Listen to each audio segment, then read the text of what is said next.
Relationships are powerful. It's what builds everything around us. What we're about is making introductions. Right. People are coming to Tinder because they want to meet new people and they're curious about what the possibilities are.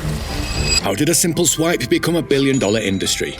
Well, imagine swiping through profiles thinking you're just finding a date, while Tinder quietly rakes in billions from your love life. That's the truth. But why does Tinder keep you hooked? And what does it really cost you? Now, behind those seemingly innocent swipes lies a web of financial strategies designed to maximize profit at your expense. Tinder isn't about one type of connection. We really focus on making new connections, and people can make out of those connections whatever they want. Some people will meet their life partner, some people will meet their best friend, a short-term relationship, a long-term relationship. It really at the core is about creating connections and not defining what kind of connections those are. Well, you might think that Tinder is designed to help you meet people, find love, or even find the one. But in reality, Tinder doesn't want you to find a lasting partner.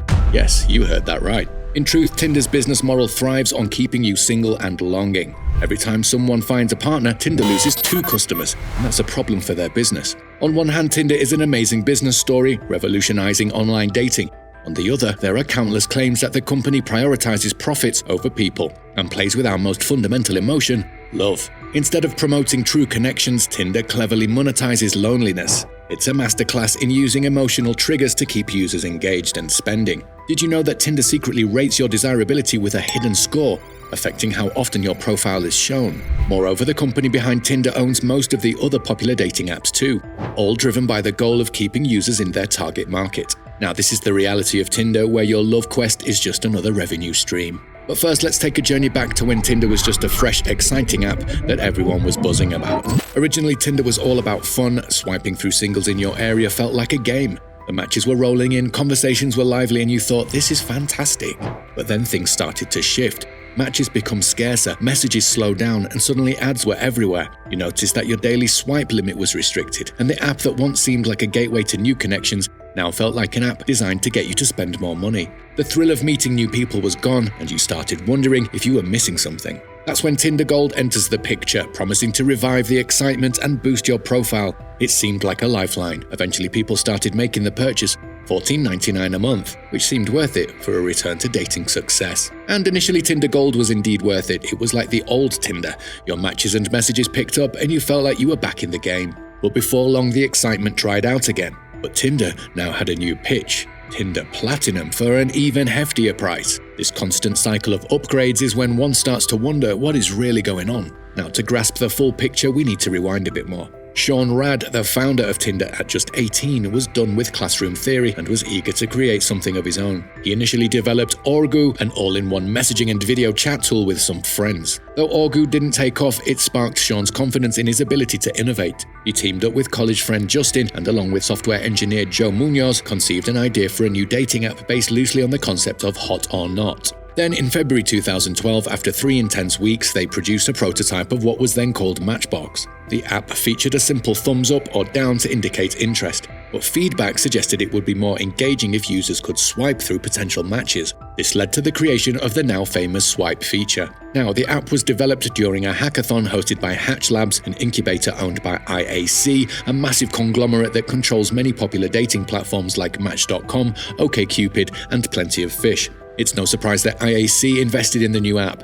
However, they found the name Matchbox too similar to their existing property Match.com. Thus, the app was rebranded as Tinder. Now, Sean Rad was notably hesitant when questioned about Tinder's connection with IAC, revealing only after repeated inquiries that IAC was not just an investor but Tinder's majority owner. At the time, no one could have predicted that Tinder would evolve into one of the most profitable apps globally. But how did Tinder explode onto the scene? Well, Justin had a clever strategy, launching the app on college campuses. He targeted influential students and Greek life, pitching Tinder as the ultimate hookup tool. The buzz was instant. Soon Tinder was everywhere, fueled by massive parties where entry was restricted to app users. This clever tactic helped Tinder leap from campus hotspots to major cities. By October 2014, Tinder users were swiping over 1 billion times daily, spending nearly 90 minutes a day on the app. Named Best New Startup by TechCrunch in 2013, the founders enjoyed the limelight. But as Tinder's fame grew, so did criticism about its superficial approach and potential role in increasing infidelity.